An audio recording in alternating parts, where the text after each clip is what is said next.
Evening peeps, and today I've put myself on the naughty step because last video I forgot to include Star Wars Battlefront 2 in my honourable mentions. How the fuck does that happen? This made me think about all the PS2 classics I've forgotten about over the years due to wanking off the PS2's big grey brother instead. So I had an idea. Have you ever seen one of these?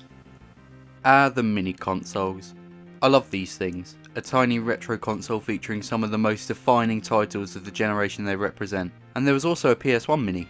Nothing screams defining title quite like Mr. Driller. So due to Sony's incompetence to make a mini console good, I've decided to tackle the matter myself with the PS2 Mini Classic. Yeah. Fuck you, Sony, you... dangle. So why don't we just... Hey, you're not talking about the PS2 without me, are you, Andrew? No.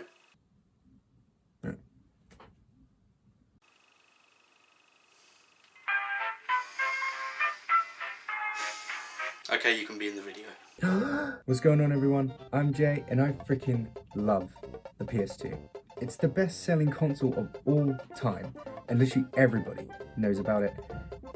It's like water, but a console. As a kid, all I'd do was just run home from school to immerse myself in these amazing worlds that just, you know, were a lot more interesting than my horrible childhood world. And so today we compiled 10 games each of what we believe should go on Sony's mini thing.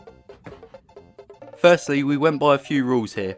No games that require a peripheral. I'm so sorry, Guitar Hero 2. No licensed games. I'm so sorry, Lego Star Wars and Simpsons Hit and Run. We've taken into consideration what would be most likely to appear in 2021 in terms of what companies own what games and how likely it is for Sony to swipe a license. And finally, region exclusives are a no-go, as we're trying to make this thing appeal to people who remember the PS2 and loved it back in the day, so filling the roster of games up with obscure titles wouldn't be a good move.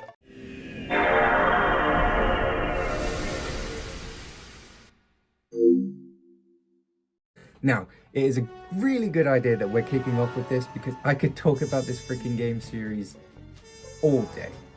It's probably my favorite game series of all time. I've replayed them so many times, especially my personal favorite, this one, which I would personally prefer to have on the list, but you gotta start with the OG, and this game, you know, is amazing in its own right anyway, so it deserves to be at the top of the list.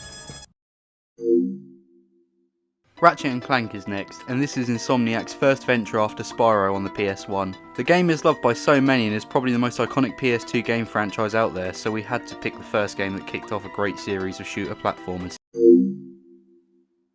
God of fucking War. Not to be confused with God of fucking War. Now, when this game launched, it was clear that Sony would kind of see what Capcom were doing over there with their Devil May Cries and the hacking and the slashing, and thought, yeah, we can do that too, but we'll make it angrier and like Greek with chains and fire. It's awesome. It's just such a solid, fun, you know, power fantasy hack and slash game with great combat, great bosses, and the series just gets, you know, better as it goes along, in my opinion. So yeah, it's on it. It's on the list. Oh god, here we go. I like this game.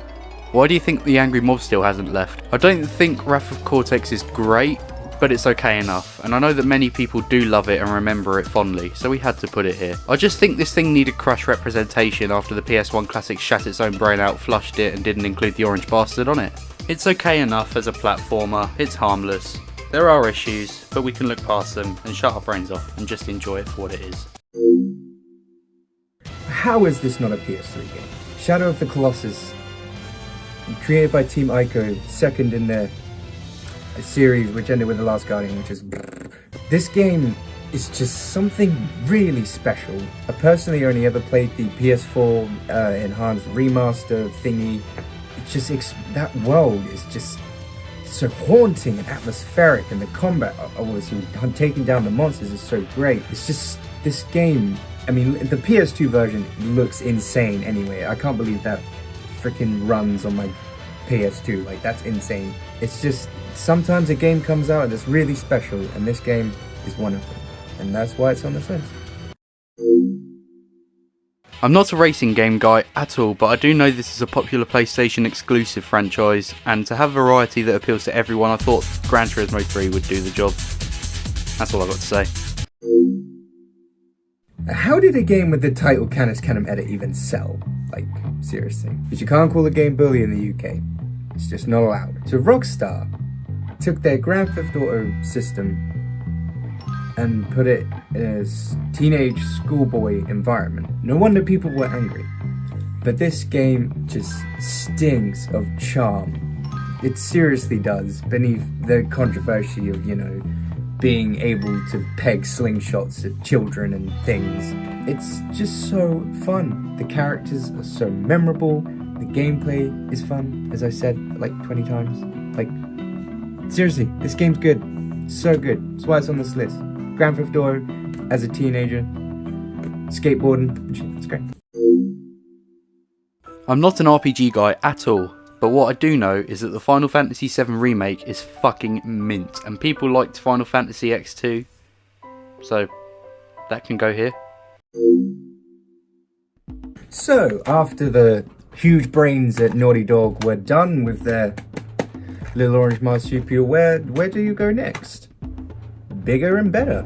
I still remember to this day, the day my mum brought Jack and Dexter home for me from the store, and I looked at the case and thought, no, this doesn't really look like my sort of thing. An elf man? Don't know. Peculiar or weird orange thing? Who is this? And then I played it, and within 10 minutes I had fallen in love with it. Its characters are great, it's funny, it's colourful, the controls are really sweet and tight and smooth, the sense of progression is awesome. It's just a freaking good game, man. So much better than the sequels, in my opinion. I really am not a huge fan of the sequels after them. And that's why it's on this list. Naughty Dog smashed it out of the park. They smashed it out of the park with this, and then they did it again. I'm not a Max Payne guy at all, but I'm pretty sure everyone else on the planet is. But what I do know is that the original is seen as a bible to fans, the second one was really good, and the third one was a bit controversial. So we're putting the original game here just to be safe and please a couple of people, maybe 2 of you.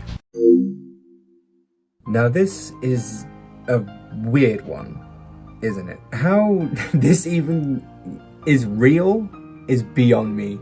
Square Enix coming together with Disney to take their characters and create this unique world, it's just crazy. And that's what draws most people into this game, I think, I haven't actually played it, but keys are cool. Oh, an FPS. An FPS! I am an FPS guy, but I've never played Killzone. Yep, just sectioned me already. I hear it's quite good, but I also hear that Hitler had a huge cock, so I don't know what's right or wrong anymore. Killzone is purely here because it's a recognisable franchise and for variety's sake. Sorry, Killzone fans. Aliens, man. Freaking aliens. I don't know if anyone else can relate to this as a kid, but as a kid, I would switch up my consoles a lot. Like, I'd have a PS2 for quite a while, and I'd be like, yeah, I'm kind of bored. I go get an OG Xbox, get kind of bored, go back to GameCube. Like, you kind of have to, sell stuff as a poor child. You couldn't afford loads of things. You have to sell them and switch out. But if there was a game I really liked that was multi-platform, I'd always make sure it was in my library still. Destroy Humans was one that was always in my library. It's just so fun, man. Just an alien, you're blowing stuff up, stealing brains. It's great. It's kind of like a B-grade sort of platforming game. I feel like it's still really well made for its time. And Richard Stephen Horvitz just steals the show as always. And that's why I feel like it really has to be on this list. You've all played it before, and most people even bought a PS2 just to play this game if they didn't already have a console. San Andreas is a fucking good time. It's a sandbox of adventure and exploration. You can steal cars, kill people, kill more people, steal cars. It was also very controversial in the games industry with the hot coffee mod, and it's many people's favourite GTA game to this day, which is still very impressive considering the fact that GTA 5 has outsold that game and Wii Sports. Now, Besides your typical Mario Karts and your Sonic Transformed and your Garfield karts, I'm not really much of a racing fan. I can just about ride a fucking bike. Burnout Revenge is something that was really special to me as a kid. As a kid, I was used to just your Need for Speeds. That's pretty much all I knew as like realistic racing. Unless it was Mario Kart, I had no interest because cars are boring. Very, very... But then this game came around and you're blasting away through, taking out cars, explosions going on, getting points and shit. Fucking great. And that's why it has to be on this list. It's hands down it's the best racing game of its era, in my opinion. It just has to be. And that's why it's on this list. Oh my god guys, Devil May Cry is such an I haven't played it game. I've heard that Devil May Cry is loved by many. It's a great PS2 exclusive trilogy. And yes, I heard that from Big Daddy Kitten 69 from Reddit. I know many people have fond memories with this franchise. Just not that one. Tony fucking Hawk. Now, this is hands down the best Tony Hawk game in the entire series. You really can't go wrong with any of the pro skaters or the undergrounds. That everything then and before, it's just solid skateboarding Tony Hawk action. And this game had such a huge impact on me and hundreds of other people because of the soundtrack and the skateboarding, and that's why it's on this list. If you like tits, then I have two things you'll love. My OnlyFans and Dead or Alive 2. The game is a sexy Mortal Kombat that was so successful it got a volleyball spin-off game. Come on, of course it had to be here. My last personal pick for this list is going to be Worms 3D. You take Worms, your standard Worms formula, 3D. That's all you do. As a kid, I used to play this game so much with friends because you only ever needed one controller. You take your turn, pass it over, it was so easy. I can normally only afford one first party controller, then I'd have, your cheap knockoffs for the friends to play with. The Worms, you could just pass the one controller around because it was turn based, and that's how I got a lot of fun out of that one. And it also, unlike quite a few of most of the Worms games, it came with a single player campaign sort of thing as well. So that's why it's got to be on this list. It's multiplayer, it's fun. Worms, just wins for getting Worms, doesn't it? And by the way, fuck you Andrew for giving me Kingdom Hearts. You couldn't give me Monkey Ball. I picked that one. Super Monkey Ball is actually a great pick up and play series of games from the same company that made Sonic Forces. Glad we're in good hands here. You put the monkey in a ball and roll the bastard through a course without killing it. It's great to play in bursts, which is why Super Monkey Ball Deluxe is the last game we're going to be putting on our little black brick. And that is our complete list. If you enjoyed listening to our stupid opinions, give us a like and a comment, all that stuff. If you like hearing me specifically, I front an angry metalcore hardcore band called LENGED. All that stuff will be in the description. Thank you Andrew for putting up with me.